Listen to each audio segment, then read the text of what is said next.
Art. Thank you so much for joining us this evening. My name is Persephone Allen, and I am the manager of adult public programs at the American Folk Art Museum in New York City. As many of you know, AFAM, our museum, is dedicated to the appreciation and understanding of self-taught art across time and place. Our galleries at Lincoln Square, New York are open, and you can reserve tickets online for free to see works from our current exhibition, American Perspectives. And know that if you enjoy tonight's program, you can also donate to support ongoing virtual experiences like this one and all of the amazing events we have coming up. We are grateful for your ongoing support at this critical time. And even though we can't gather in person, we're grateful for opportunities like this to connect together online, which would not be possible without the support of the National Endowment for the Humanities and Art Bridges. So thank you. As we tune in from our homes today, we want to take a moment to recognize and express our gratitude for all of the healthcare workers who continue to combat the ongoing pandemic. And we also acknowledge that our museum stands upon the unceded traditional homeland of the Lenape Delaware peoples, and we honor members of this nation, past, present, and future. Tonight, we explore the expanding field of American art, and we are thrilled to be joined by art historians and curators, Layla Bermeo, Kimberli Gant, and Sylvia Yount, who will speak to how they are creating more inclusive, diverse, and complex displays of art from the United States, as well as how they are rethinking canonical narratives and definitions, long biased towards white elite perspectives by centering artists of color and others who have been historically overlooked, excluded, and erased. We'll begin tonight with brief introductions followed by presentations by each of our speakers and a moderated discussion before closing for Q&A. We invite you to share questions throughout the program using the Q&A feature at the bottom of your screen, and we'll make every effort to respond to as many questions as possible at the end of the program. Tonight's program is being transcribed and closed captioning is available by clicking on the CC button at the bottom of your screen. And finally, we're happy to let you know that a recording of this discussion will be made available to watch online at a later date. Tonight's conversation is moderated by my colleague, Emelie Gevalt, Curator of Folk Art. So I'll turn it over now to Emelie to introduce our speakers and share more of our thinking about convening this conversation. Welcome everyone from around the country and around the globe. It's so great to have you here. I want to thank Persephone for organizing this timely conversation with our wonderful colleagues this evening. In our current exhibition that Persephone mentioned, American Perspectives, Stories from the American Folk Art Museum collection, we've been spending a lot of time here at AFAM thinking about how our own collection speaks to a multiplicity of American identities.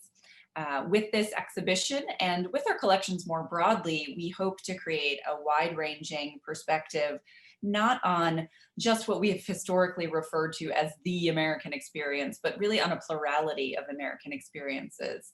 And we've done this in the show through objects that tell unique individual stories from across time and place in from the 18th to the 21st century in a variety of media. So encourage you to come and take a look at our show, which is, as Persephone said, open. And I think models some of the ideas that we're going to be talking about this evening.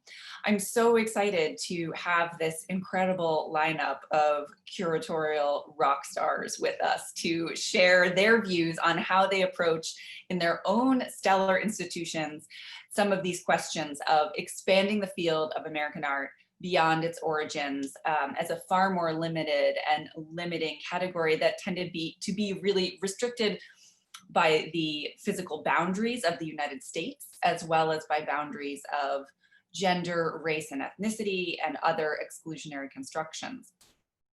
In the interest of time, I'm going to give a brief introduction to each of our speakers now, keeping in mind that you can read more about each of them in their bios on our website. Then I'll let each speaker give their presentation, and we'll follow with some discussion amongst the panelists before we open the floor to your questions.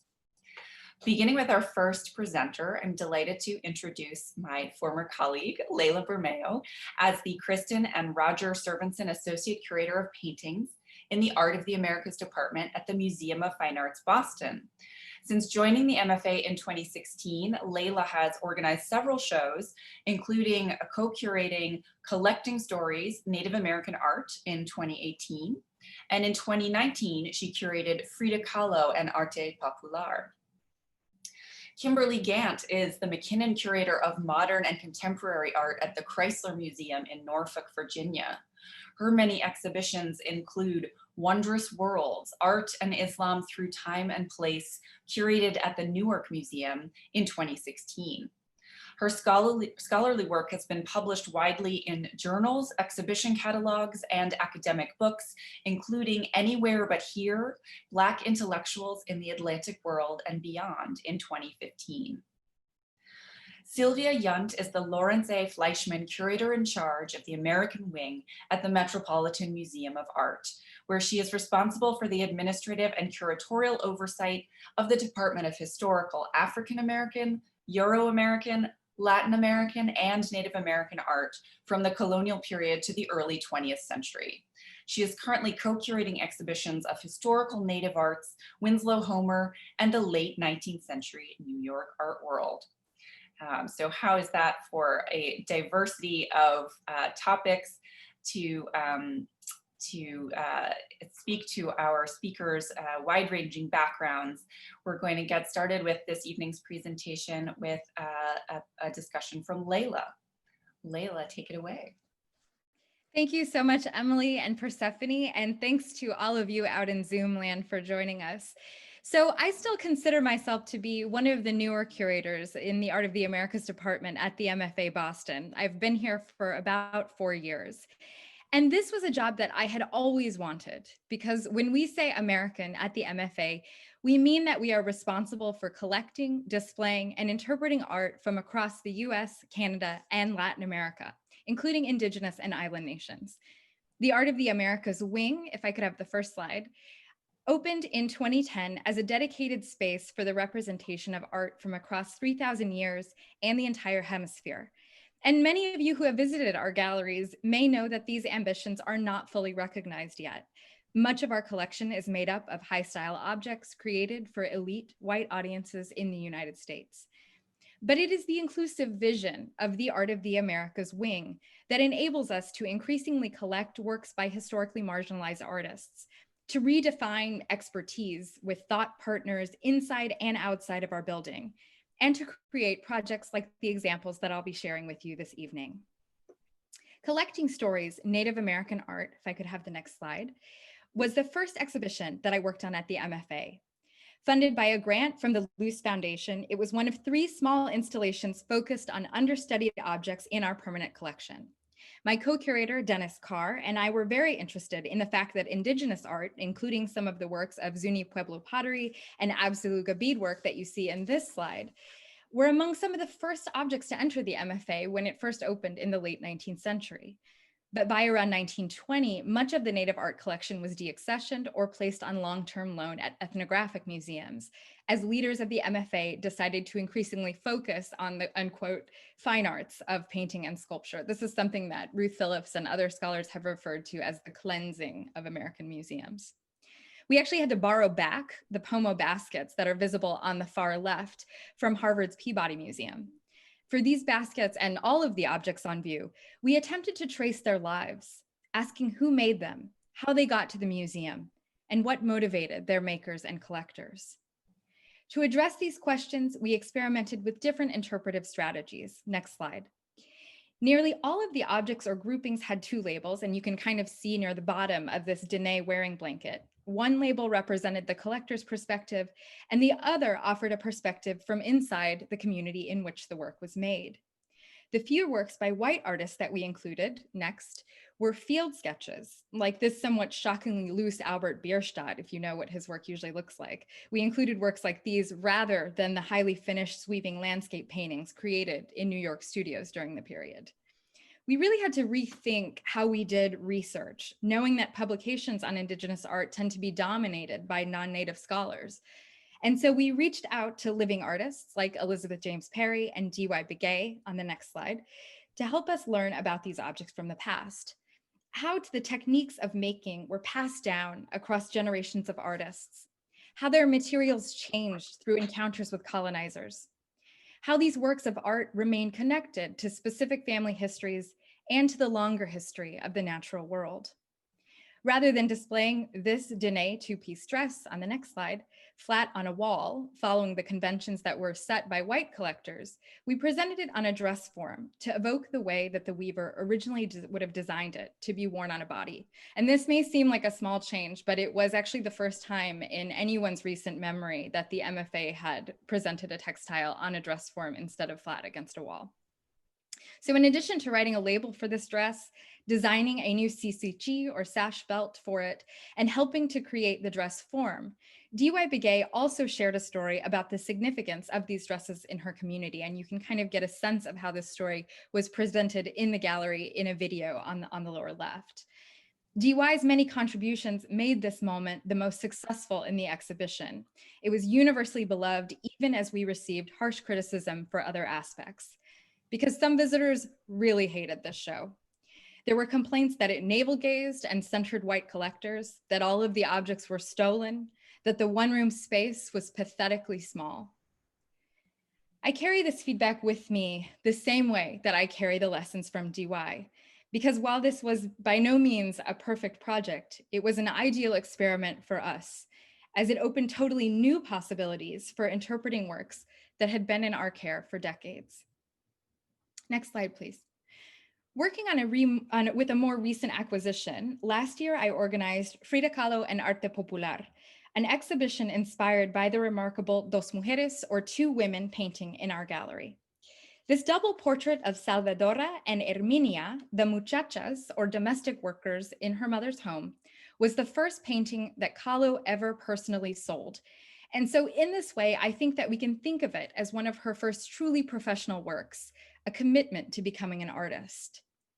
Tracing Kahlo's professional milestones became an important subtext in the exhibition, next slide, which examined how she collected and drew inspiration from Mexican folk art, or arte popular, throughout her career. As I tried to move away from her biography and avoid recreating the Salma Hayek movie on the wall, I thought a lot about how, even though Kahlo is now arguably the most famous woman artist in the world, most of us would struggle to describe her accomplishments as a painter, or to interpret her work as anything more than direct illustrations of events in her life. I thought about how often photographs of Kahlo, as we see in the next slide, replace works by her. And so I only included those directly related to the theme of arte popular. As you can get a sense of here from her purposeful pose, Kahlo collected inexpensive ceramics, embroidered textiles, children's toys, and devotional ex voto paintings as an outward performance of Mexican nationalism, a political act. Some of these objects became subjects of her paintings, next slide, as we see in this remarkable Girl with Death mask, in which a wooden jaguar mask from Guerrero appears at the feet of a girl wearing a pink dress and a paper mache skeleton mask. Both the visual and the material qualities of arte popular heavily influenced Kahlo's work.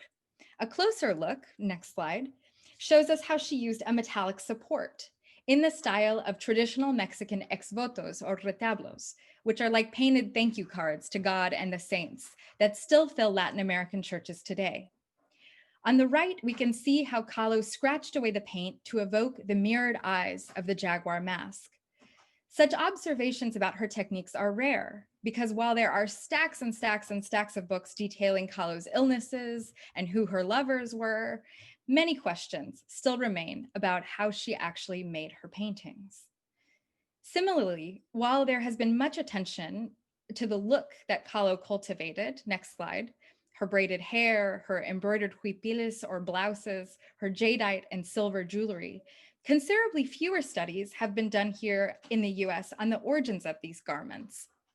I think actually can we skip ahead to the next slide? I think maybe, I think I'm maybe missing a slide here, I'm sorry. This is just to say, luckily we all know what Frida Kahlo looks like. Considerably fewer studies have been, if we could actually go back to the slide before, considerably fewer studies have been done here in the US on the origins of her garments, which, like works of arte popular, were largely from rural or indigenous communities in Mexico. And because of the way that Kahlo dressed, there is often an assumption that Kahlo was herself from an Indigenous community, which in fact is incorrect. She was from a middle-class family that would have been largely socially coded as white. And she was appropriating the styles of Indigenous women as an artistic flouting of middle and upper-class conventions. As the show came to an end last summer, I was left with a very melancholy feeling, thinking about how, while we now know a lot about Kahlo, we really know nothing about the women who made the dresses that she popularized, women who would have been skilled in needlework, women who adapted their designs to fit new technologies, women who preserved their art across centuries of colonization. This is perhaps one of several issues that I will dive into in the retrospective catalog for the show, which I am proud to say will be the MFA's first bilingual English-Spanish publication. This will hopefully preserve the way that the show was what I like to call aggressively bilingual, meaning that we insisted on having a Spanglish title and wrote the text by clumsily translating Spanish language phrases into English rather than the other way around. The next two projects that I'd like to talk about are related to interpretation rather than exhibitions, but they build on these emphases on different perspectives and uses of language. It's hard to imagine entering the MFA, now next slide, without seeing Cyrus Dallin's Appeal to the Great Spirit. When it was installed at the museum's entrance in 1912, it was a contemporary sculpture by a Boston area artist. Over the years, this lone native figure, astride a motionless stallion with his arms outstretched, has become a beloved icon of the museum for generations of people. But for other visitors, it represents a painful stereotype that a white artist made and profited from, an embodiment of the vanishing race myth that situates Indigenous people as defeated by, rather than part of, modern life. Although critics since the early 20th century have hailed the authenticity of the figure, he wears a fantasy-filled mix of regalia, a headdress that imitates Lakota featherwork, a necklace resembling Diné or Navajo squash blossom jewelry, and moccasins that do not appear to be from any recognizable community at all. The recent debates about monuments have really animated our discussions about how we interpret this work of art, which is both just another object in the Art of the Americas collection and a giant public sculpture that people see whether or not they choose to enter our building. And so last year, next slide, during the MFA's first Indigenous Peoples Day celebration in October, we invited about 25 Indigenous artists, scholars, and community members, as well as some non-native experts on Dallin, to answer the question, what do you see when you look at this sculpture? Their responses were printed on signs that surrounded the sculpture, which we can see in the next slide, forming a chorus of different voices. Our visitors on the day of the event also had the opportunity to respond to the question. While one person told us, quote, "I see a proud and defiant man ready to fight for his people and his culture." Another wrote, quote, "It tells me that the museum isn't for Native people like me, but for white people and their false impressions of reality." These responses informed our new object label, next slide. It's first, actually, since the sculpture entered the museum's collection over 100 years ago. But does anyone actually believe that one small label can effectively tell the story of an object like this? Or that interpretation can compete with the overwhelming visual power of monuments? These are questions that we still struggle with. And so we continue to think about other interventions, digital, artistic, and shaped by the community members who live with this sculpture in public space. I would like to conclude by briefly describing a work in progress. Next slide. This is an initiative to bring new labels into our galleries in Spanish, Chinese, Haitian Creole, and Portuguese, the languages most commonly spoken in Boston after English, as well as in an Algonquian language to acknowledge the native land that the museum occupies. We are launching this project in one of our most iconic spaces, which many of you may recognize, our Gallery of Art made in Boston around the time of the American Revolution. It is in this gallery, which most visitors experience as the entrance to the Art of the Americas wing, where we believe these labels could make the biggest impact, functioning visually as well as interpretively. Can we use multiple languages to confront some of the erasures in the early history of American art, and to revive some of the international journeys that objects have taken on their way to us? The Liberty Bowl, for example, next slide, is tied to patriotic histories of the United States. It's made by Paul Revere himself. But where did the silver come from to make it? At this moment in time, it was probably mined in Mexico, meaning that this Boston object holds a Latin American history inside of it. Indigenous hands would have touched the raw material, and eventually Revere modeled it into the shape of a Chinese vessel. We can also raise similar questions about the furniture in our collection from this period. Where did the wood come from?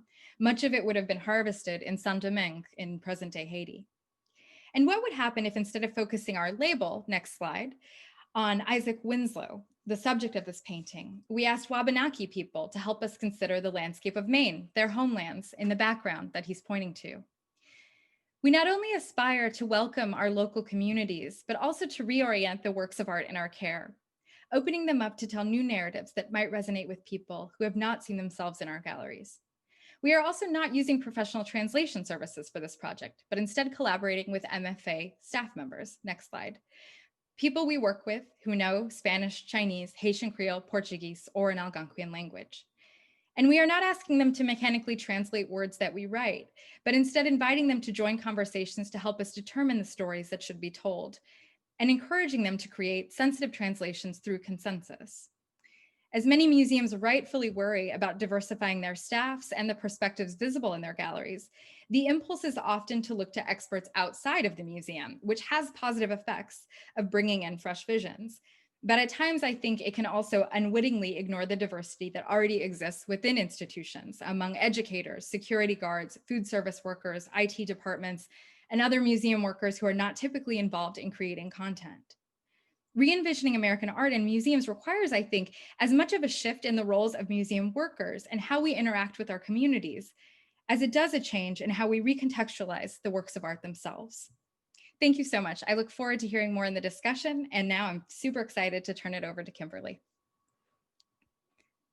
Thanks, Layla. I'm a little scared to go after you now. If we can go to the next slide, please.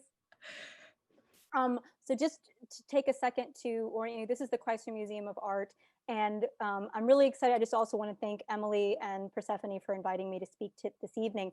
But I just want to kind of mention the Chrysler Museum of Art is also an encyclopedic museum, though the smallest of the three that you're going to be hearing this evening, and we're in Norfolk, Virginia. So it's, I think, exciting to be speaking about an art institution where I work that is not kind of in a traditional arts kind of art world mecca, and what we've kind of been doing to address kind of the audiences that we have. So next slide, please. So as you can imagine, we have a large collection. Our collection of American art is the largest in the museum. We have over 30,000 objects. I'm in charge of our modern and contemporary galleries, which actually has the smallest collection of work. Next slide, please. And so one of the first things that I did when I came to the museum was try to reinstall our modern and contemporary galleries, the McKinnon galleries. If you can kind of add the next animation. So what I did was I kind of stole a title from my graduate school classes, Multiple Modernity, and looked at the idea that I think we're all addressing today is the plurality of modern and contemporary art. I think that all of us who are coming in to art history know that art history is not the way in which we are taught in terms of it being, you know, chronological. It goes from one way to another way. It goes from, you know, ancient history to the contemporary. But that art history, just even as a discipline, because it is a Eurocentric discipline, is one in which people are going to come and understand art in very different ways. And so I wanted our galleries and exhibitions to really be oriented so that anyone who could come into the galleries, be they art aficionados who come to the museum all the time, be they our docents, be they visitors who are just kind of coming in on vacation, they're able to come and actually interact and engage with our collection. And as I mentioned, the modern and contemporary galleries, which I'm in charge of from 1918 to the present, I focused on our collection from the 1960s to the present for this reinstallation, was a way in which to have visitors. They were organized thematically. We don't have enough work to actually do a chronological installation, and which was really great because it gave visitors an opportunity to just connect on even just a simple level, but one that they, I think, would really be excited about. Next slide. So, and then you can go on to the next one as well. got animations. So what I did for the reinstallation was, I said it organized into 7 different themes, and as a way to get visitors to, again, connect. And so one of the main things that we did was, I obviously did a complete review of what we had and what stories we could tell and what stories that we could not tell well. So with that, you know, we do not have a strong collection of minimalism in the collection, but we have a large body of work that's abstract expressionism. Our collection was based on Walter P. Chrysler Jr.'s emphasis on what he was buying. He was very well connected with the New York Art Students League, and therefore we have a lot of work from New York artists. That does not mean we have only that. So I made sure that we included more works by artists of color, female artists, local and regional artists from Virginia, because we did have a large number that just had not been on view in years, if not decades. So making our connections to our Georgia O'Keeffe. One of the great really interests of our collection is the fact that Chrysler, though he brought in a lot of names that we now consider icons within the canon of art, he didn't buy works that you would immediately assume. In the previous kind of image, the orange and yellow work was by Georgia O'Keeffe, and it was looking at her home in New Mexico and really looking at that flat perspective, looking at the outside of her garden, and people are always surprised by seeing that. In this image here of the sculpture, you can look at the Caspian Sea, a topographical map by Maya Lin, who, if you know, was really famous for she's an incredible artist, but known for her architectural design of the Vietnam War Memorial. And so, but this way, people are actually also seeing her artistic endeavors as well. Next slide. And so what I'm showing you is just some of the different ways in which we try to connect across the museum. The Chrysler is also very unique in that it has a glass, encyclopedic glass collection. That was another way in which Chrysler was very specific in his acquisition choices for his personal collection. And so we tried to, even though there's a complete gallery for glass, we found ways to connect our glass collection here, that you see the green eye, in the theme of geometric abstraction. So even if you don't necessarily know the whole legacy of Czech glass blowing and casting, you can at least get the idea of the eye, the Egyptian eye, the connection of the glass making, with, if you see the work, the textile piece on the right by Fayeg Ahmed, who's an Azerbaijani artist, and one of the first works I brought into the collection, where his work is really based on the idea of Azerbaijani weaving techniques, which goes back over a millennia, but he creates his work based on computer design. Sculptor, trained as a sculptor, and creates his work based on that. So again, a way in which visitors can see the beautifulness of a textile and design, but also, and for a lot of these works, we also try and find videos of the artist kind of creating and making, so they can kind of get to see the process. So they're not just seeing the final result, but the relationship to it. And getting them to think about, this work it's a new work. It was, made in 2017, but it's from a legacy that goes back over 1,000 years, and really sees the relationship there. Move forward, please. Another theme that we had was differing perspectives. So we, as opposed to like the idea of kind of identity politics, having visitors really think about the idea that art can be so related to a different artist's point of view. Our John Quick-to-See Smith trade, which was made in 1994, or the 500th kind of commemoration for many communities of the celebration of Christopher Columbus coming to the United States. But for John Quick-to-See Smith and the millions of Native American communities that died as a result of genocide and killing and just taking of land, this wasn't a commemoration. This wasn't a celebration. This was a memorial of a genocide of millions of people, and that's still happening today. So Sonia Clark's piece in the center, Unraveling, or performance art piece, looking at the legacy of cotton building in the collection, the Confederate battle flag, and the idea of, if you can unravel a flag, are you unraveling history? Can you unravel the trauma that imagery relates to? And so really thinking about having visitors look at art, not just very passively, but actively, and thinking about what the artist's interpretation is, but also how they can see things differently, them coming in there and that their understanding of these works is as valid as me as the curator actually writing the labels there. We're giving them cues, but we're saying it's not just us. It's not just what the artist created, but what are you coming to see with this work? Next slide, please. Again, continuing, looking at our Alexander Calder, again, having works that are related to the idea of line and space and design. So if you don't know the idea of color pairing or color matching, you can at least see the idea of space and line and color. And again, it's a way to, again, engage the visitor.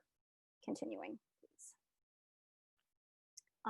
And also, finally, this section called hyperreality, looking at the idea of kind of figurative work in, photorealism,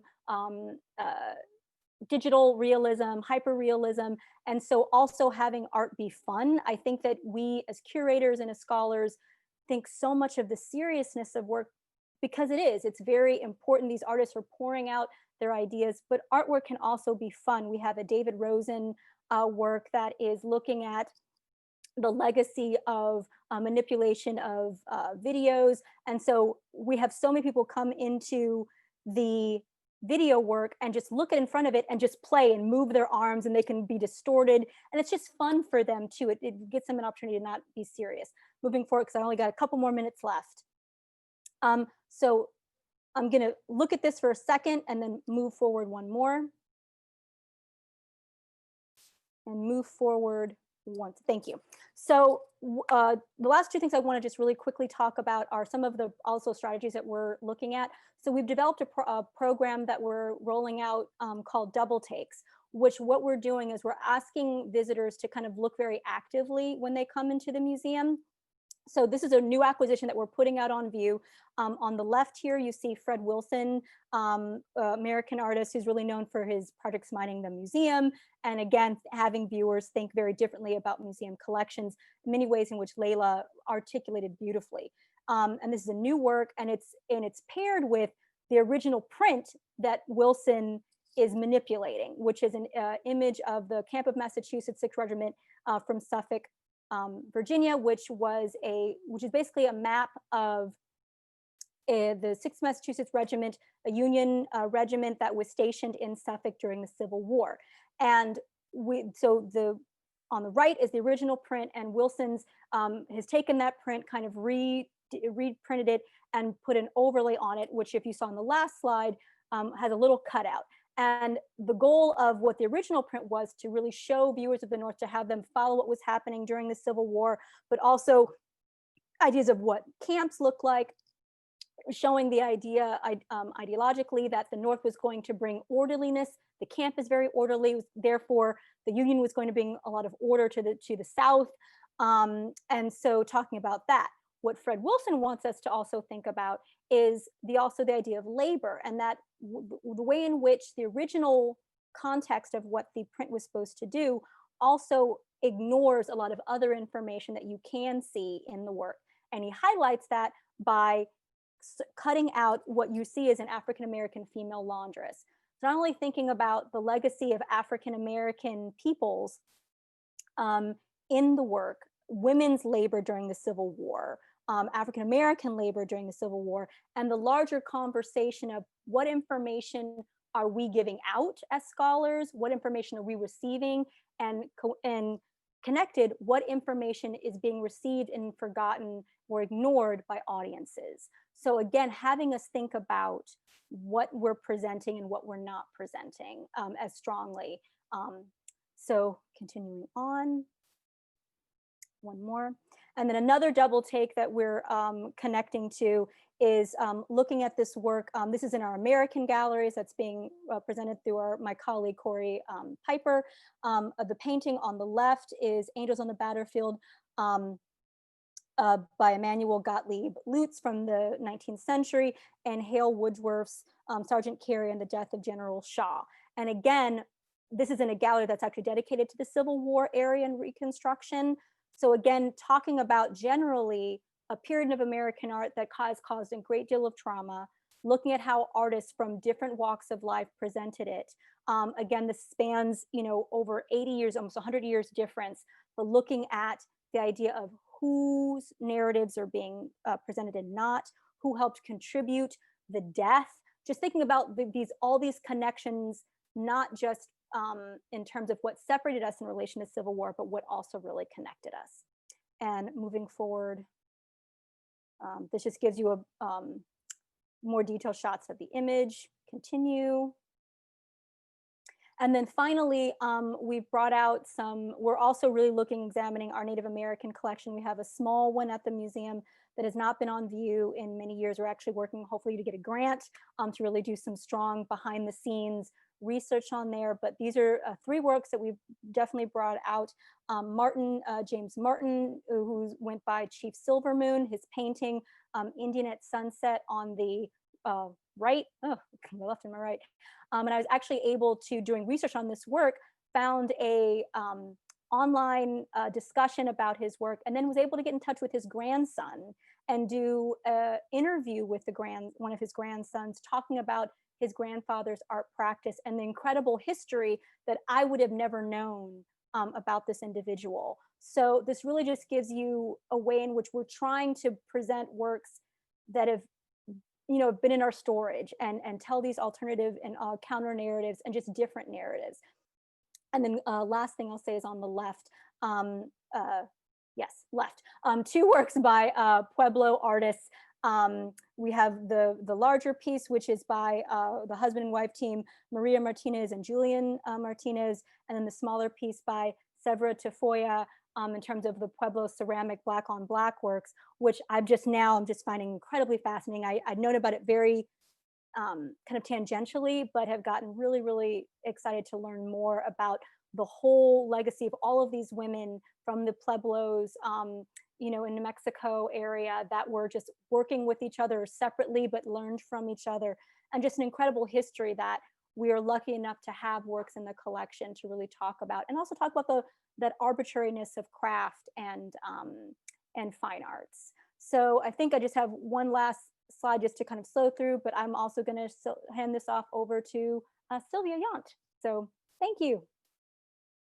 Great.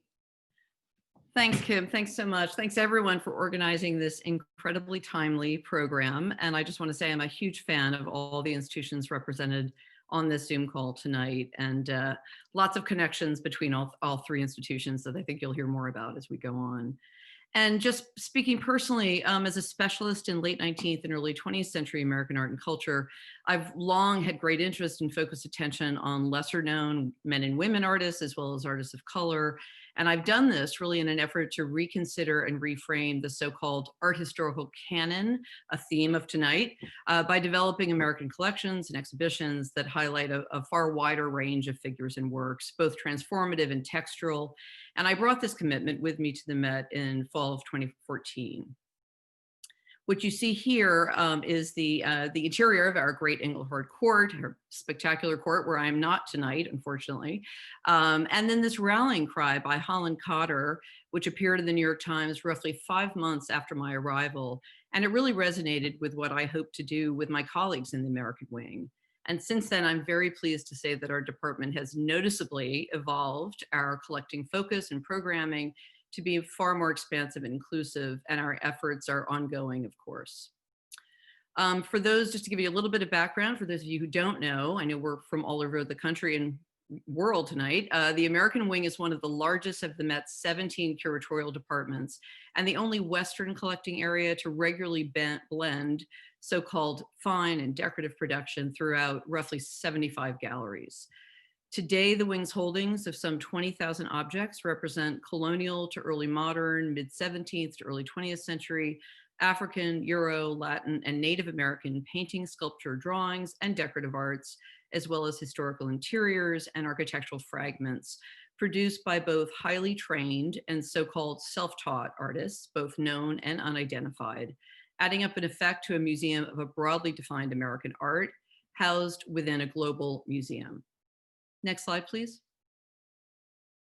The freestanding American wing, and I'm showing you an early photograph here, freestanding in Central Park, was established in 1924 in the midst of a popular colonial revival zeitgeist sweeping the country that valued both ancestor worship and the Americanization of newly arrived immigrants at a very incredibly important year in the history of immigration in this country. Our founding collecting practice centered on British American colonial and federal decorative arts and Americana, largely products of the original 13 colonies and only a smattering of southern ones, Virginia for that matter. This cultural focus was typical of the art world and the academy at the time, when production of New Spain, New France, and New Netherland, even New York City, was largely ignored. While we were collecting contemporary American painting, sculpture, and drawings in the early decades, they were largely held in different Met departments and shown in the context of European art, so rather as more parochial production. The wing was also established with very clear didactic aims, and that was to emphasize and celebrate ideas of Americanness and cultural nationalism, again, very typical of the 1920s, an approach that one might argue lasted through 1980, when greater attention was finally paid to a broader variety of artworks, especially of the more eclectic and cosmopolitan 19th century, and when the fine and decorative arts were brought together under one roof. Next slide, please. The Wing's collection has often been termed encyclopedic, that rather problematic term, because we all know that no museum can claim the full artistic production of any one continent, much less a region. And up until a few years ago, it would have been more accurate to think of the Wing as representing the art of the United States, though we've never actually used that terminology.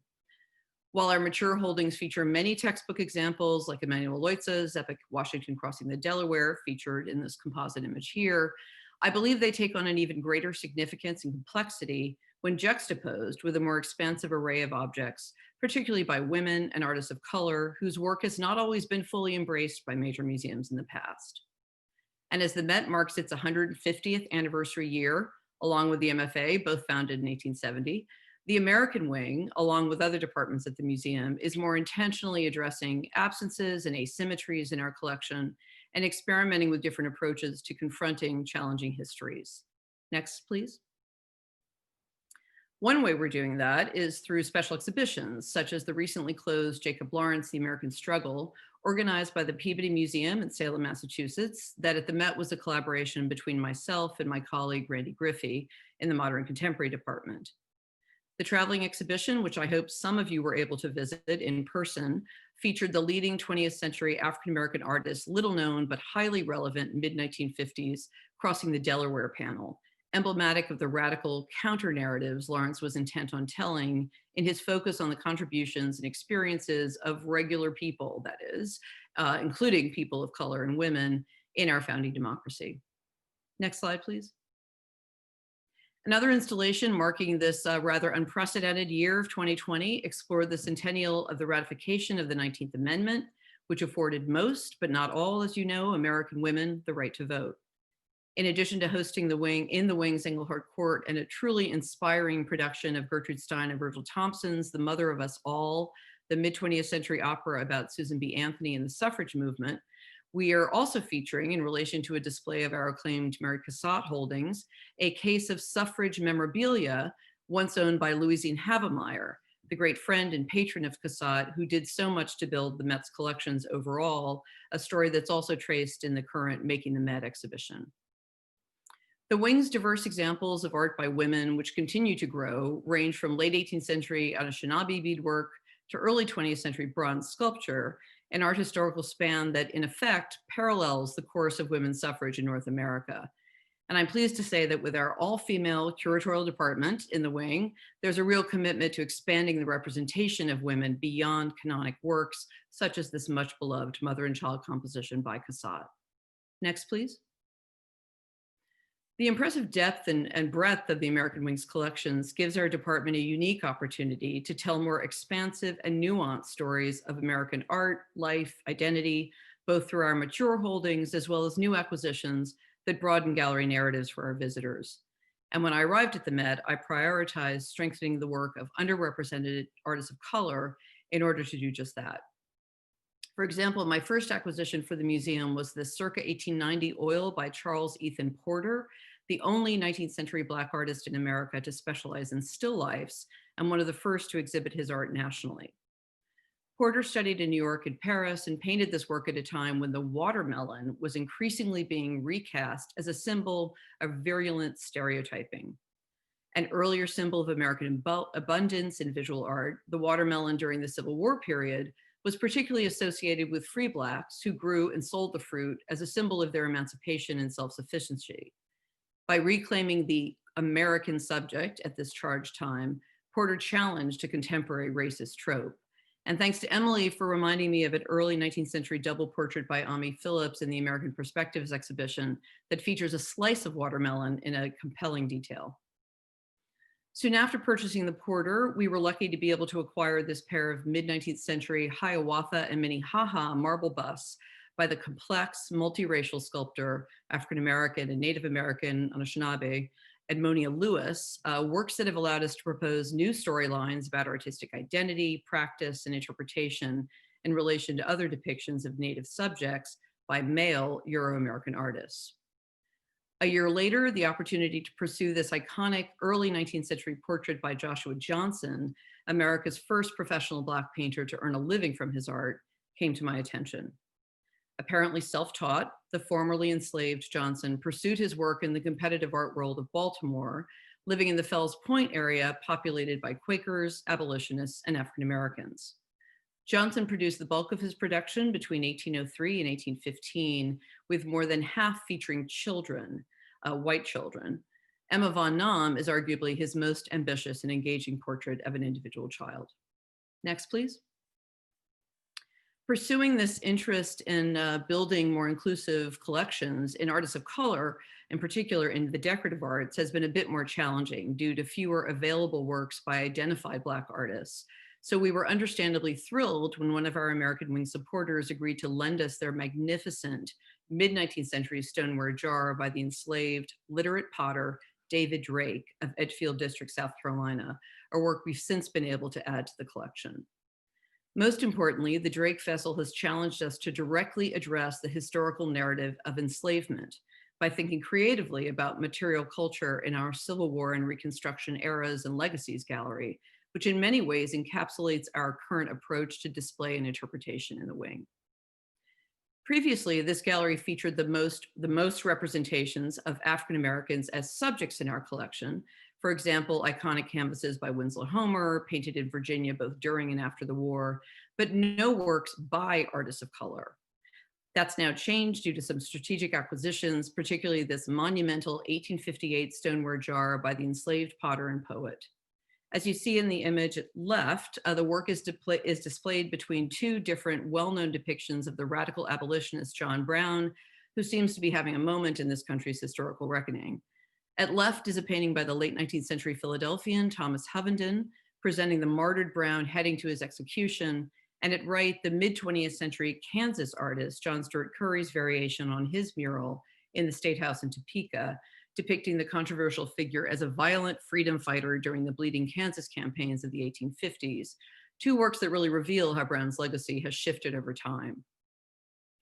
All of these works allow us to share with museum visitors for the first time multiple narratives about the Civil War and Reconstruction periods in a dialogue between fine and decorative, historical and modern works by Black and white, self-taught and trained artists from both the South and the North. Unlike most art in the Met's collection, the impressive barrel-sized Drake jar with its striking alkaline glazes was not made for the aesthetic delight of an elite audience, but as a utilitarian vessel for holding meat in a plantation economy.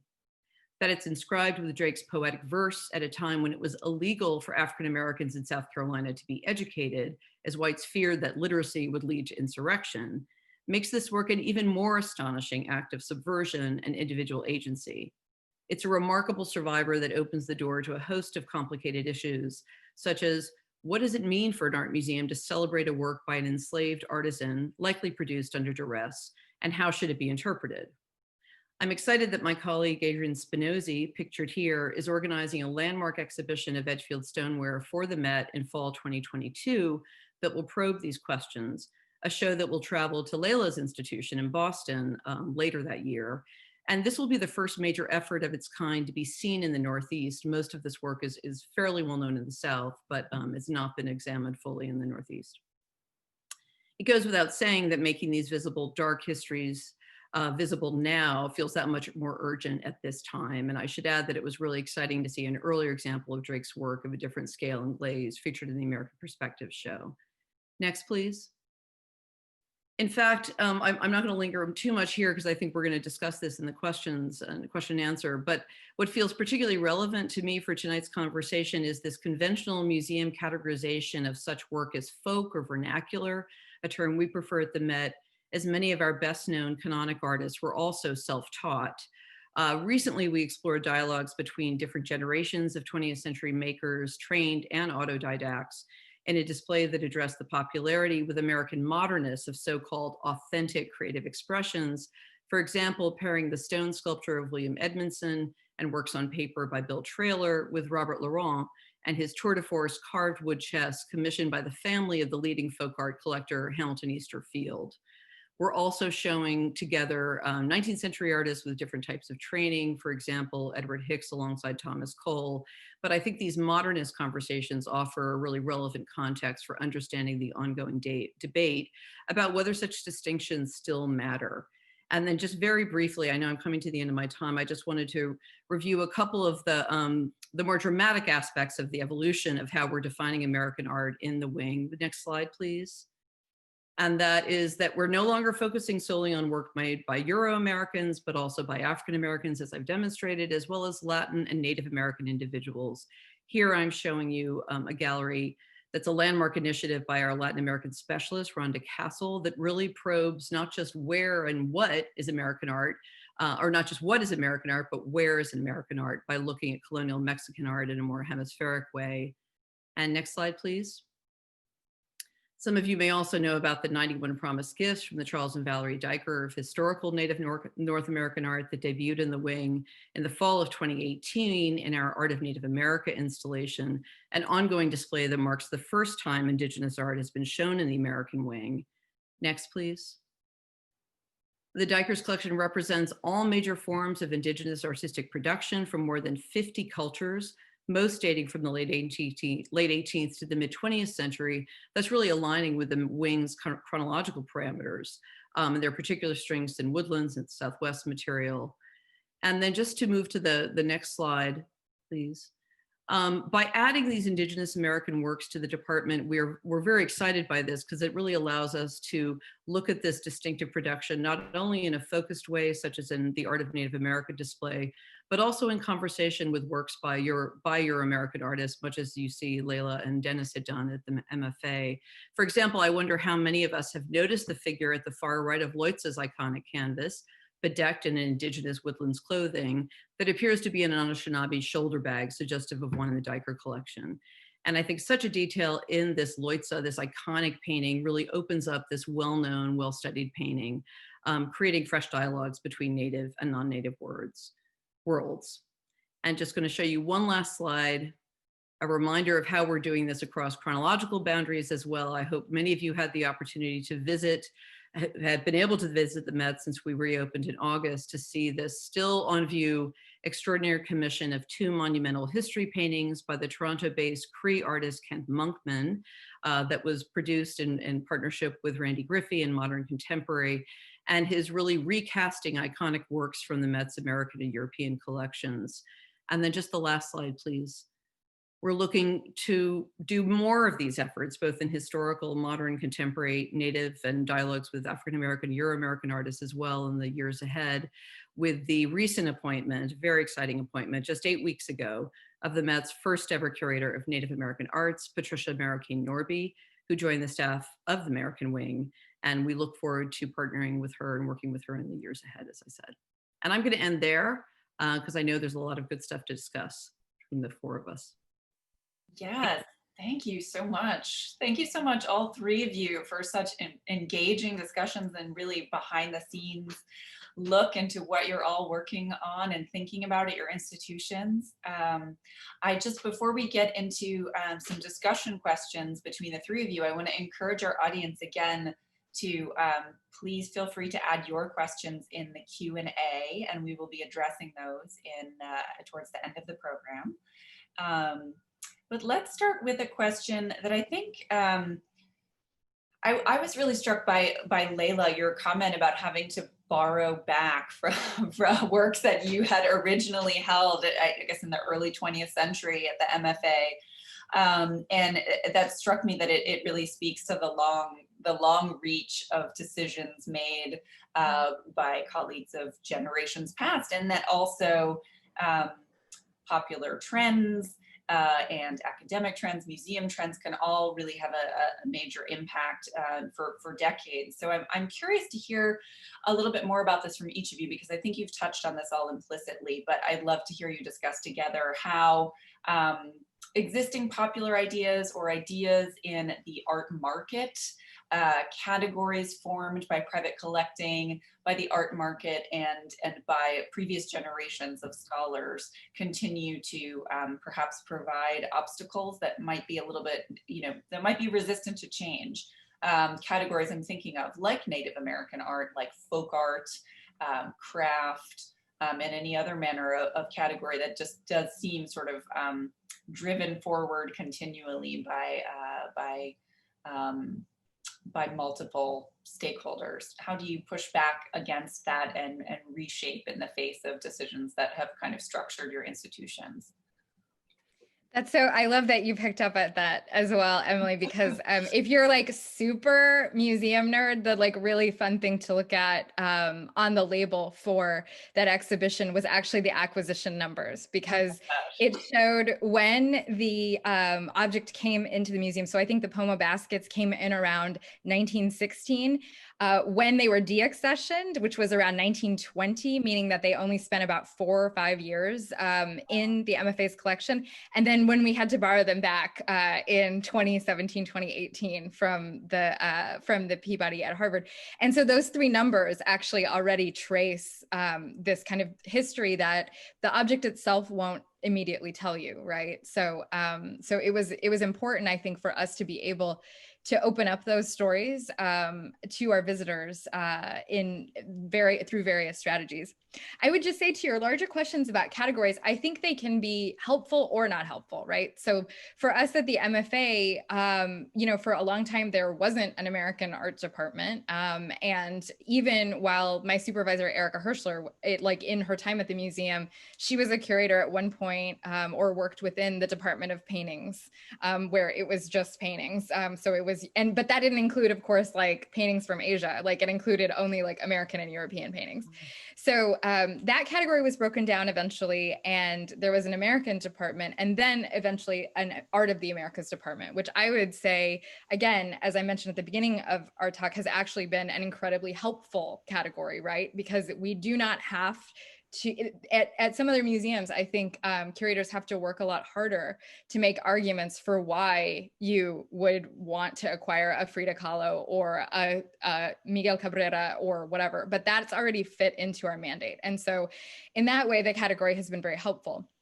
Other categories, as you mentioned, can be much more challenging. So the one specifically of folk art, I would say something that we have been thinking through, both when I was working on Frida Kahlo and Arte Popular, other projects that have been led by my colleague Noni Gadsden, and sort of thinking through the challenges of folk art, which you, Emelie, have been involved even at the MFA in those very conversations.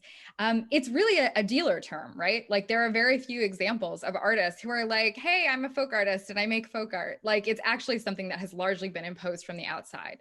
And when a category is made that way, I think it is critical it is an institutional responsibility to begin to deconstruct that for visitors and for audiences. Yeah, and to make sure that visitors understand the history behind those terms and those collecting categories, which I think is especially challenging in an encyclopedic museum. Sylvia, I like that you approach that term critically, but probably a different set of questions for an institution that is itself specialized, like the American Folk Art Museum. Exactly. Yeah. I think like the Matter-Dei MFA.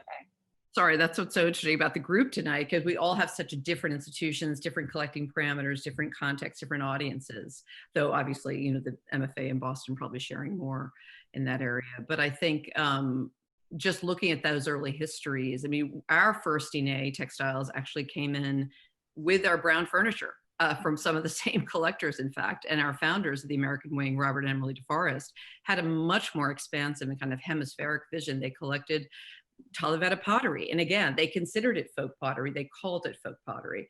At the same time, they were collecting pomo baskets and, you know, working with Louis Comfort Tiffany and bringing in a lot of that material. Yet we got so much attention in 2018 in the American wing when we actually brought in historical Native American art for the first time to our primarily Euro-American department, because previously at the Met, as many know, it was shown in the Rockefeller galleries in the arts of Africa, Oceania, and the Americas. So just, again, contesting these rigid boundaries, I think even these large institutions were trying to do a better job of this. Some of you may have seen our Cross Currents installations around the museum that opened about a year ago, and kind of looking at physical spaces where different collections intersect at the museum and how we can tell these stories that are much richer and more culturally non-specific, right? That we can explore them in different ways. But I think, you know, I often, having worked in smaller and regional museums where, you know, the range of collections and the focus on the local, the national, and the international, I think of the Chrysler, you know, certainly was when I was at VMFA in Richmond. I mean, I feel like there is it's easy for my perch now to feel like there was so much more freedom in some ways in those institutions. And even what's happening in Boston with breaking down some of the more of the rigid chronological boundaries that existed before. And that issue of, you know, what we term things. I mean, I think a great point that came out of Betsy Kornhauser's research for the Thomas Cole exhibition a couple of years ago was that, you know, he's a self-taught artist. And why do we treat Thomas Cole differently from Edward Hicks? You know, a lot of it has to do with just received wisdom and our specific taste, right? It's like things look different. That Joshua Johnson looks different really from Appeal, kind of, a little closer to Appeal, I think, than some other artists of the time. So, I mean, again, I'd love to hear from Kim in terms of how she's navigating that too, because maybe you're limited in the modern contemporary department. You could have different kinds of dialogues with different types of artists too, that for us are considered more interventions. Maybe Layla and I are, you know, bringing in a contemporary artist to work on some fashion, as opposed to just naturally showing that work in concert with historical material. It's a different set of challenges, I think. Yeah, what's funny is because we don't really have, you know, to the point of, you both were talking about collectors. I mean, the Chrysler Museum, just in and of itself, you know, so it has a very interesting history, because it was, up until 1977, the Norfolk Museum for Arts and Sciences. But Walter P. Chrysler Jr., you know, the grandson of Walter Chrysler, of the mogul, his son of Walter P. Chrysler, you know, he wanted to found his own museum. He tried to found his own museum, and it did not work out. And so his wife, Jean Chrysler, was from the Norfolk area. And so they were able to basically make this business deal to bring the collection to Norfolk, and then they had to change the name. Like, that was part of it. So there's a way in which, you know, as to Sylvia's point, we're encyclopedic, but we're very skewed in regards to our, you know, to our cyclopedicness. And like everybody, we're trying to evolve. And, you know, I'm the smallest of all my panelists. So, you know, we only have 5 curators. So I am the modern contemporary department, which in many ways is awesome, because you know, as long as people agree with what I want to get, like, I get to get it. Right. And, you know, when I came in, because like Layla, I got to the Chrysler basically 4 years ago almost. And so I came in, I was very clear when I also came in about what my curatorial vision was. Mm-hmm. And I think that's something that we also don't really talk about. You know, when I presented artists, I was like, look, I'm presenting artists from Africa, I'm presenting artists from the Caribbean, I'm presenting artists from the US, you know, vice versa. But I was very I would try to be very clear on what I want to do. Like, it's great if you want Schnabel. I'm not really going to focus on trying to buy Julian Schnabel. Right. Like, that's just not what what the role I'm trying to present. So I think, you know, there's a way in which, again, with that Faye Ahmed piece, I was trying to make that relationship between the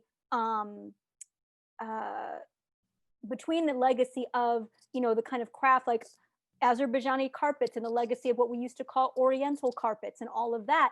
But, you know, him as a contemporary artist who is trained as a sculptor and using, you know, digital computer programs to create these optical illusions using textiles, and a way in which that, you know, people can just look at it and just go like, wow, that's exciting and interesting, that it has but it's based on a millennia long tradition that was passed down from family to family, you know, people to people. And so I think, you know, it's I'm hoping that the stories that we're presenting are just also allowing our visitors to feel that they can really engage, that they're not feeling that they're just being told the information, but that they're also being said, hey, what do you think? Right. Give me your opinion as much as what I'm telling you information is. I'm so glad you highlighted that just now and in your talk, Kim, because I think there is such a move away amongst curators. This gets talked about a lot, but I'm not sure how conscious the public is of the idea of moving away from the sort of singular voice of curatorial authority as you come to the museum to sort of be schooled, and you know, as you were saying also, Kim, this idea of like how we are taught art history in I think at a most basic level in terms of chronology. But I like what you're talking about, how you really want to empower the visitor to feel that their response is also valid. And that also that resonated with me about what Layla was saying about having a real range of in some cases quite negative responses to the Collecting Stories and Native American Art Show. And so I'm curious to hear from all three of you too, how you navigate some of these visitor responses that you're getting. And you know, Layla, you're saying you carry the feedback with you.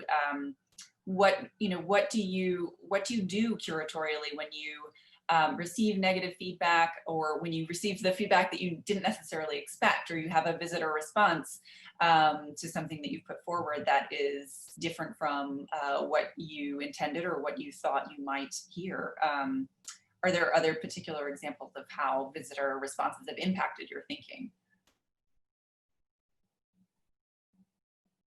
Yeah, I think, you know, part of carrying these responses with me and having them inform how I approach future work, part of that is also like making them public, like telling you or telling all of our listeners tonight that this happened, like being transparent about our process in ways that I don't think I've seen a lot of historically in the field. It tends to be like a lot of highlighting the things that we think went well. And sharing less about issues that were not received well. And I honestly think that is like not something to be embarrassed about, but is something that like it's another way of including people, sort of sharing that, you know, legitimizing having different experiences, and that is something we call curatorial work of practice for a reason, because it's always developing. I also get very nervous when people talk about like doing things right, like, oh, we want to like get it right or like do it right. It's like museums have done a lot of things wrong for over 100 years. So in 1 year, we're not going to do them right. Like we can just like try something and see how it goes. And then maybe we can do it better, but I don't actually believe in doing it right. The issue that I sort of struggle with is that I think the sort of shift away from kind of from like the sort of like omniscient voice of the curator, which I would agree is bad, but I would say I'm a little suspicious of the kind of like full democratizing at a time when curators of color are really entering the field strongly for the first time, meaning that generations of white curators before us were able to completely be that omniscient voice. And that is all of a sudden an experience that is maybe denied to us in certain ways.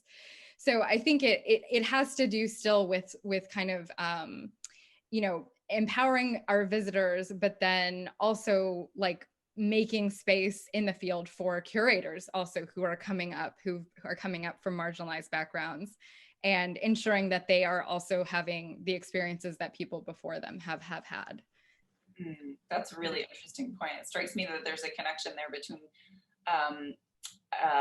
you know, potentially taking power away from the curatorial voice at that moment is an interesting similarity between what you were talking about with Frida Kahlo and how she's represented on terms that are perhaps different from white male artists, that we know more about her appearance, we know more about sort of feminine aspects of her biography than we might know about a white male artist, and so that there's that shift that you're talking about, it may not be a coincidence. It sort of seems it's a pattern that has happened before. But either Kim or Sylvia, do you have anything to add to this question about visitor response and how you receive those responses? Well, it's interesting. Clearly, the MFA has a far better systematic approach to evaluation than the Met does. We're not quite there yet, but certainly just getting, anecdotally and talking to a lot of people. I mean, especially the Native American display. I think we received a lot of pro and con, positive and negative responses to that. The aesthetic presentation of the work. Some people loved it. Some thought it was, far too focused on aesthetics and form and not enough about cultural meaning and specificity of cultures.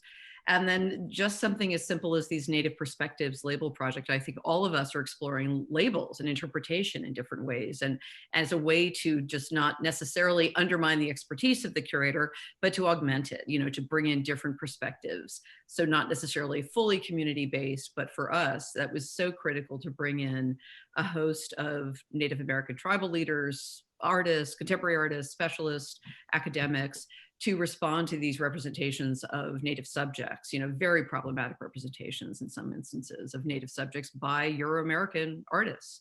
And I knew that had to be in place before we actually even unveiled the Diker installation. I just felt like it had to be seen. If that was our argument for bringing this material into this sepulcher American wing, which had been understood to be one thing by so many people for so many generations, that we had to have a real dialogue about that. And that's ongoing. And I think, now that we have a new curator in place, Patricia has some very exciting ideas about how she might rethink that entire installation and how we might incorporate more of those works throughout the other galleries, not just in this focused way. But certainly I think interpretation labels, it's simple, but it's a hugely important way to engage people. And it doesn't always have to be done by touchscreens, especially now when we can't even use our touchscreens, right? I know, it's interesting to see the pandemic as well. Here we are back to the most elementary, but often that's what people respond to. And again, I think for some institutions, these label projects are not at all new. They were new for the Met. So now we have other departments at the Met who are thinking about how might we do this, just add another voice, not take away that curatorial label, but complicate it and challenge it in a lot of ways. And I thought we would be getting more pushback about that from the public, from certain aspects of our public. I would say we probably got a little bit more pushback from the curators initially, and I had to kind of negotiate that more than the public, who's been very, very receptive to it. Kim, sorry. No. I'll just quickly say that we, I think the labels and interpretation have been a way that we're really investigating some of these things. So, we have, we go through a multi-step process in our labels and who gets to look at everything. But what we also started doing was, so we had visitor services staff who also act as our security, but we don't have separate security. So what we've started to just really be more transparent with is saying, hey, visitors, because again, we have thousands of works on view at any one time, and not every curator knows every single work that's on view if it's been on view for a really long time, and you're trying to do your job with multiple things. But we've actually created a project management system called Problematic Labels, where we actually ask our visitors and we ask our visitor services staff to say, hey, if you see a label that a curator has put up that you question or you have some issues with, take a photo of it, let us know, and we'll review it again and just make sure. And I've actually had a few labels where I go, you know what, I don't understand why you didn't talk about, I put out a Wadsworth Jarrell image of a print of Angela Davis, and I got feedback saying, you don't spend enough time talking about Angela Davis, you spend too much time talking about the artist. And so I was like, all right, let me take a look at this again. And so I shifted it. And so it's just been a way, I think, that, again, about the empowerment, but it's still me kind of giving the information. And I do agree with Layla that, there's a way in which we're trying to balance the idea of what information we're receiving from the public, because we can't necessarily take everything, but we can at least let them feel as if they have a way in which to voice opinion and thought, and we'll try and kind of consider it and bring it together. And thus far, it's been very well received.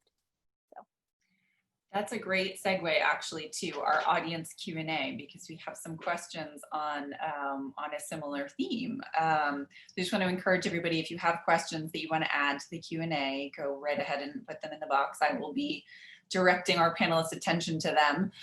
So Kimberli, you've really answered this question for your institution, I think, and so glad that you shared that background on how you look for visitor feedback. Any comments from Sylvia or Layla, or other comments from you, Kim, about, we do have a question, can you get into the nitty-gritty on how you elicit feedback and try to include the visitor as a maker of meaning? Is this mainly through the wall text or dedicated feedback stations or rooms? Are there other ways that you all have worked with visitor feedback? We've been fortunate at the MFA to have like a visitor feedback person as part of our education department. And it should not be the job of just one person. I think it's like something that as museums become more outward facing, I hope that we will see more job creation in that particular area. For the Collecting Stories Native American Art exhibition, we had both a comment box and we had actually very systematic, we had like iPads outside of the gallery, as well as people who would do surveys with visitors as they exited that particular exhibition. And so sometimes there are like multiple, like very, very organized methods for collecting visitor feedback for certain projects. I wouldn't say that's universal across the museum, and I wouldn't say the emphasis has been as strong with our permanent collection galleries.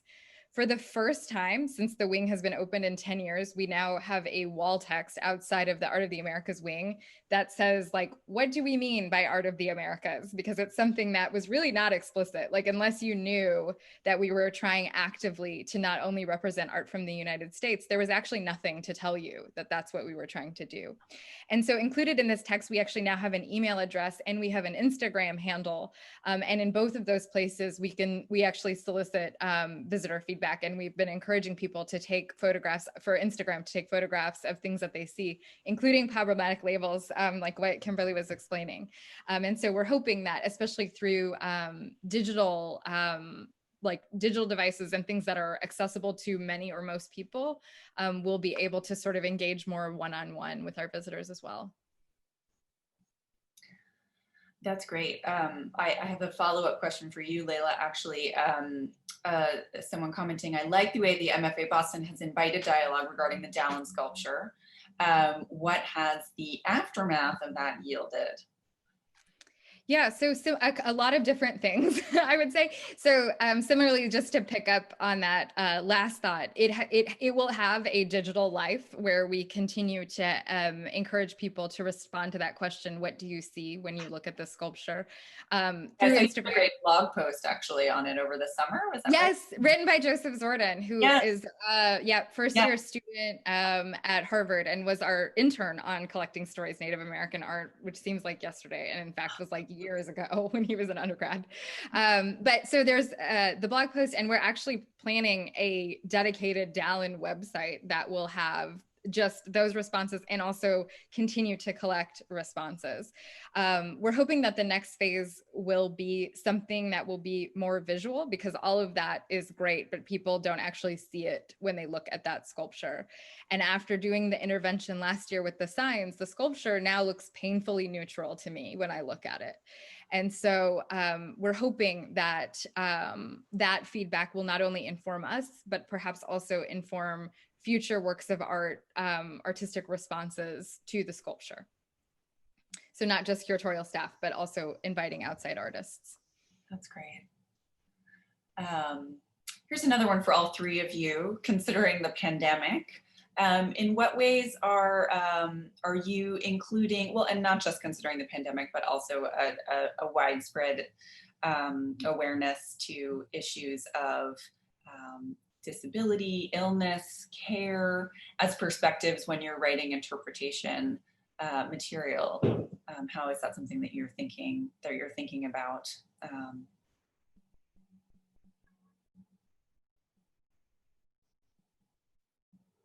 We have a very active program in our education department, and the curators are involved in that, in different ways. But since the pandemic, I think outside of just kind of, being very conscious of what our occupancy is, right, and thinking about wanting to create a welcoming and safe environment for people and encouraging them to, like some institutions, we're bigger than others, so people can actually come and comfortably spread out.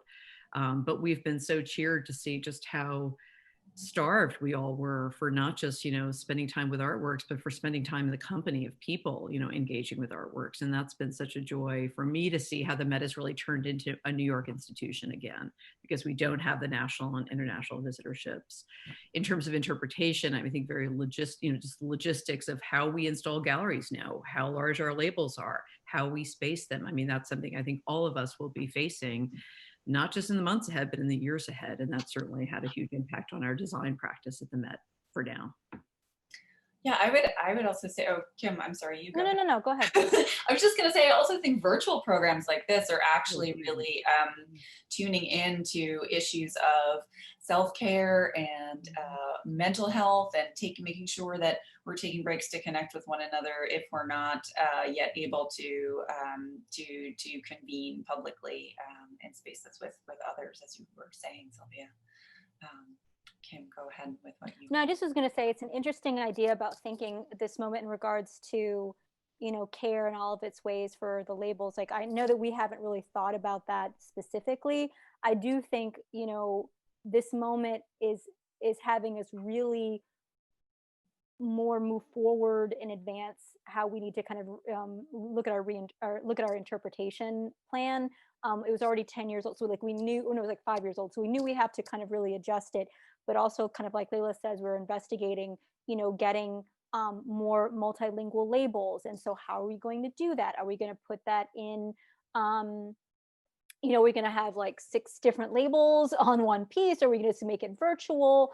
I think we also realize that, people are very much Zoom fatigued. So virtual programs are great, but it's also just kind of going like, it's, it's another computer moment. And so I think, what's interesting about that is also the ways in which, how are we as curators also just dealing with our own mental energy and health, as well as us trying to think about our audiences and just doing our regular jobs too. So I do think that there's this very multi-layeredness to it, where we're thinking of it not just as, we're thinking about it as much as for ourselves as we are for the individuals who kind of come in. So I think, right now people are also really thinking about like, what, how to, there's like so many ways in which you can think about care and making sure you're being accessible. So I think hopefully everyone is really, like, I know we're really, really thinking about that, but we have a long way to go. Yeah, I'm going to raise a question next that has multiple parts to it, but I know we're short on time, so I'm going to pull out part of it that speaks to something we haven't talked about as much yet, which is in what ways are you finding opportunities to bring in the physical voices, perhaps, of marginalized community members, or also artists of color and artists from marginalized communities into the historical museum space? And how are these conversations about inclusion being tied into accessibility within the museum?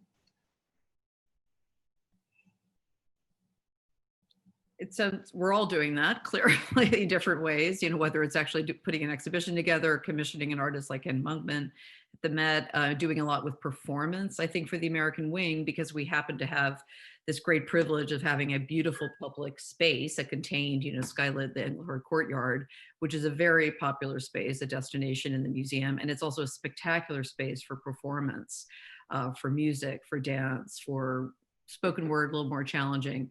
So I've been excited to have the opportunity to work with our colleagues in the Met Live Arts program to do a lot of work with artists in residence.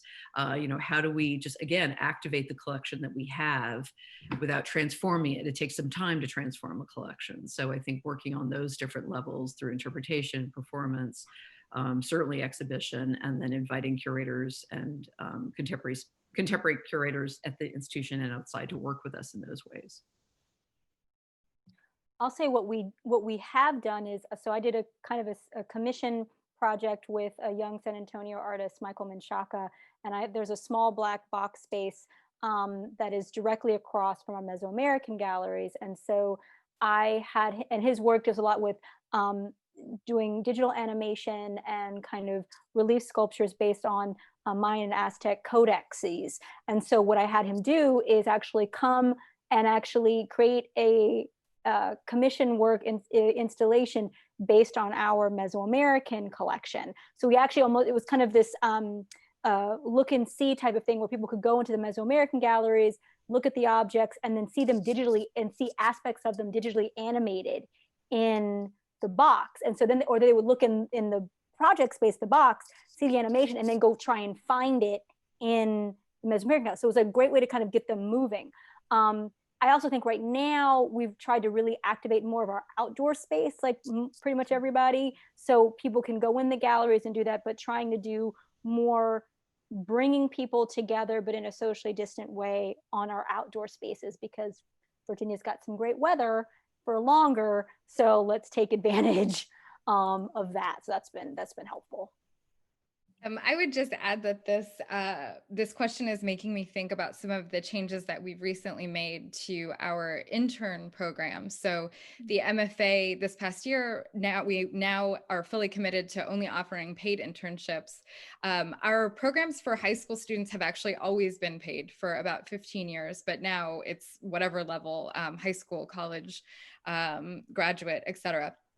And what that enables us to do, I think, is actually bring in more voices as these younger people and emerging scholars work actively on this project. So I work very closely with a teen curatorial program, and they organized an entire exhibition called Black Histories, Black Futures, where they wrote all of the labels, and they also give all of the gallery talks and do all of the programming themselves. And so that was, you know, a moment of us as the sort of like full-time curators at the museum stepping back and offering education to young people who then were able to sort of take over and really be the voices. So I think also more continuing to develop more programs like that, sort of thinking about the range of skills that we can really offer within a museum is also an exciting way to add some of these new voices.